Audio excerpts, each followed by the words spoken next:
ಸರಗೂರು ತಾಲೂಕು ಹಂಚಿಪುರ ವಲಯದ ಬಿದರಹಳ್ಳಿ ಗ್ರಾಮದ ಶ್ರೀ ಶನಿದೇವರ ದೇವಸ್ಥಾನದಲ್ಲಿ ಸಂಘಗಳ ಒಕ್ಕೂಟ ಸಭೆ ಮತ್ತು ದೇವಸ್ಥಾನದ ಸ್ವಚ್ಛತೆ ಹಾಗೂ ಲಕ್ಷ್ಮೀ ಪೂಜೆ ಕಾರ್ಯಕ್ರಮವನ್ನು ನೆರವೇರಿಸಲಾಯಿತು. ನಂತರ ಹೆಚ್ಡಿಕೋಟೆ ತಾಲೂಕು ಯೋಜನಾಧಿಕಾರಿ ಭಾಸ್ಕರ್ ಮಾತನಾಡಿ, ಪೂಜ್ಯ ವೀರೇಂದ್ರ ಹೆಗ್ಗಡೆ ಅವರ ಮಾರ್ಗದರ್ಶನದಲ್ಲಿ ಸ್ವಸಹಾಯ ಸಂಘಗಳ ಮೂಲಕ ಲಕ್ಷಾಂತರ ಮಂದಿ ಉತ್ತಮ ಬದುಕನ್ನು ಕಟ್ಟಿಕೊಂಡು ಆರ್ಥಿಕವಾಗಿ ಸದೃಢರಾಗಿದ್ದಾರೆ ಎಂದು ತಿಳಿಸಿದರು. ಧರ್ಮಸ್ಥಳ ಗ್ರಾಮಾಭಿವೃದ್ಧಿ ಸಂಘದ ವತಿಯಿಂದ ಅನಾರೋಗ್ಯದಿಂದ ಬಳಲುತ್ತಿರುವ ನಾಗರಾಜ್ ಎಂಬುವವರಿಗೆ 25,000 ರು ಹಣವನ್ನು ನೀಡಲಾಯಿತು. ಕಾರ್ಯಕ್ರಮದಲ್ಲಿ ಒಕ್ಕೂಟದ ಅಧ್ಯಕ್ಷೆ ಪೂರ್ಣಿಮಾ, ವಲಯ ಮೇಲ್ವಿಚಾರಕರಾದ ಸಲೀಂ, ತಾಲೂಕು ಲೆಕ್ಕ ಪರಿಶೋಧಕರಾದ ಲೋಕೇಶ್, ಸೇವಾ ಪ್ರತಿನಿಧಿ ಲಕ್ಷ್ಮಿ, ಸಂಘದ ಪದಾಧಿಕಾರಿಗಳು ಹಾಜರಿದ್ದರು.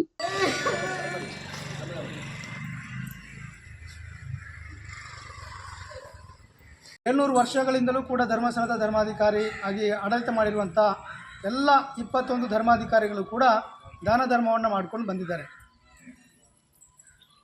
ಇವತ್ತು ಪೂಜ್ಯ ಹೆಗಡೆಯವರ ನೇತೃತ್ವದಲ್ಲಿ ನಮ್ಮ ರಾಜ್ಯಾದ್ಯಂತ ಈ ರೀತಿಯ ಸುಮಾರು 6 ಲಕ್ಷ ಸ್ವಸಹಾಯ ಸಂಘಗಳನ್ನು ಕಟ್ಟಿದ್ದಾರೆ. ಸುಮಾರು 60 ಲಕ್ಷ ಸದಸ್ಯರು ನಮ್ಮ ಈ ಸಂಘಟನೆಯಲ್ಲಿ ಸೇರಿಕೊಂಡಿದ್ದಾರೆ. ಬಂಧುಗಳೇ, ಧರ್ಮಸ್ಥಳದ ಪೂಜ್ಯರು ಇವತ್ತು ಜೈನ ಧರ್ಮದವರಾಗಿದ್ದರೂ ಕೂಡ ಅವರು ಹಿಂದೂ ದೇವಾಲಯಗಳಿಗೆ ಜೀರ್ಣೋದ್ಧಾರಕ್ಕೆ ಅನುದಾನವನ್ನು ಕೊಟ್ಟಿದ್ದಾರೆ. 11,000 ದೇವಸ್ಥಾನಗಳ ಜೀರ್ಣೋದ್ಧಾರಕ್ಕೆ ಪೂಜ್ಯ ಹೆಗಡೆಯವರು ಅನುದಾನವನ್ನು ಕೊಟ್ಟಿದ್ದಾರೆ, ದೇಣಿಗೆಯನ್ನು ಕೊಟ್ಟಿದ್ದಾರೆ. ಇವತ್ತು ಮೊನ್ನೆ ಇತ್ತೀಚೆಗೆ ಅಂತರ್ಸಂತೆಯ ಮಹದೇಶ್ವರ ದೇವಸ್ಥಾನಕ್ಕೆ ಕೂಡ ನಾವು 1.5 ಲಕ್ಷ ರೂಪಾಯಿ ದುಡ್ಡು ಕೊಟ್ಟಿದ್ದೇವೆ. ಈ ವರ್ಷ ಸುಮಾರು ಒಂದು 5-6 ದೇವಸ್ಥಾನಗಳಿಗೆ ಕೋಟೆ ತಾಲೂಕಿನಲ್ಲಿ ನಾವೇ ತಗೊಂಡೋಗಿ ದುಡ್ಡು ಕೊಟ್ಟಿದ್ದೇವೆ. ನೀವು ಅರ್ಥ ಮಾಡಿಕೊಳ್ಳಿ, ಪೂಜ್ಯರು ಇನ್ನೂ ಹಲವಾರು ಸಾಮಾಜಿಕ ಕೆಲಸಗಳನ್ನು ಮಾಡ್ತಾ ಇದ್ದಾರೆ.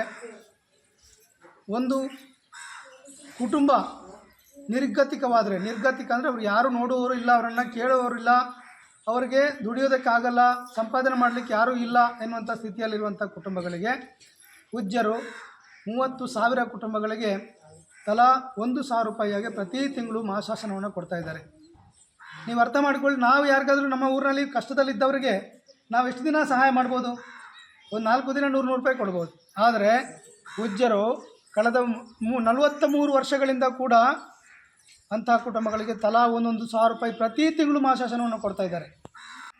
ಇನ್ನು ಅಂಥ ನಿರ್ಗತಿಕ ಕುಟುಂಬಗಳಿಗೆ, ಮನೆ ಇಲ್ಲದವರಿಗೆ, ಗುಡಿಸಲಿನಲ್ಲಿ ವಾಸ ಮಾಡ್ತಿರುವಂಥ ಕಡು ಬಡತನದಲ್ಲಿರುವಂಥ ಕುಟುಂಬಗಳಿಗೆ 1,000ಕ್ಕೂ ಮೇಲ್ಪಟ್ಟು ಮನೆಗಳನ್ನು ನಿರ್ಮಿಸಿಕೊಟ್ಟಿದ್ದಾರೆ. 1,000 ಮನೆಗಳನ್ನು, ಬರೀ ಒಂದು ಮನೆ ಅಲ್ಲ, 1,000 ಮನೆಗಳನ್ನು 1.5 ಲಕ್ಷ ರೂಪಾಯಿ ಪ್ರತಿ ಮನೆಗೆ 1 ಲಕ್ಷ ರೂಪಾಯಿ 1.5 ಲಕ್ಷ ರೂಪಾಯಿ ಖರ್ಚು ಮಾಡಿ ಮನೆ ಕೊಟ್ಟಿದ್ದಾರೆ.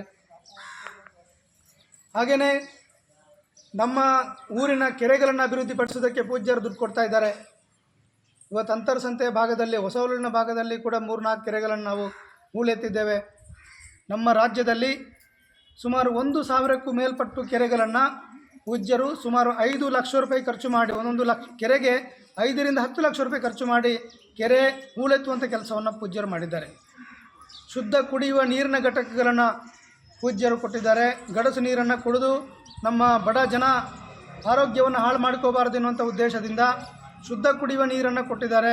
ನಮ್ಮ ರಾಜ್ಯಕ್ಕೆ ಸುಮಾರು 518 ಶುದ್ಧ ಘಟಕಗಳನ್ನು, ಶುದ್ಧ ಕುಡಿಯುವ ನೀರಿನ ಘಟಕಗಳನ್ನು ನಿರ್ಮಿಸಿಕೊಟ್ಟಿದ್ದಾರೆ.